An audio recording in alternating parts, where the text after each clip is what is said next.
Bonjour, je m'appelle Diego Fernandez et j'habite dans le canton de Vaud. Le travail de maturité que je présente au concours national porte sur la relation entre le système politique démocratique suisse et une méthode d'engagement illégale qu'est la désobéissance civile non violente. Les questions de recherche de mon travail étaient de déterminer si la désobéissance civile est une menace pour la démocratie et si elle allait s'inscrire durablement dans le répertoire des méthodes d'engagement politique. Je me suis aussi demandé si elle allait compenser la perte de dynamisme de la démocratie suisse et si cette perte justement était si conséquente. Pour y répondre, j'ai commencé par brosser un portrait historique des mobilisations en faveur de l'écologie en Suisse.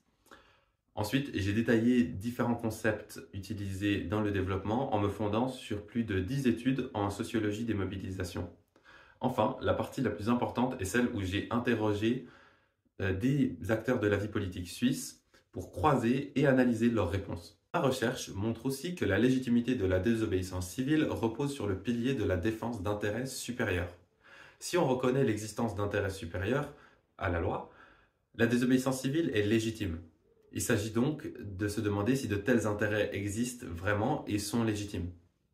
Pour conclure, si les solutions des désobéissants pour remédier aux lacunes de la démocratie suisse, qui est parfois idéalisée, ne sont pas idéales, elles ont le mérite de rappeler ses faiblesses. Ma recherche conclut que ceux qui utilisent la désobéissance civile sont hostiles au régime représentatif tel qu'actuellement en place en Suisse, mais qu'ils ne sont pas antidémocratiques. À l'inverse de ce qu'il s'est passé avec la manifestation de rue, je pense que la désobéissance civile ne va pas s'inscrire durablement comme une méthode d'action tolérée, voire légitime.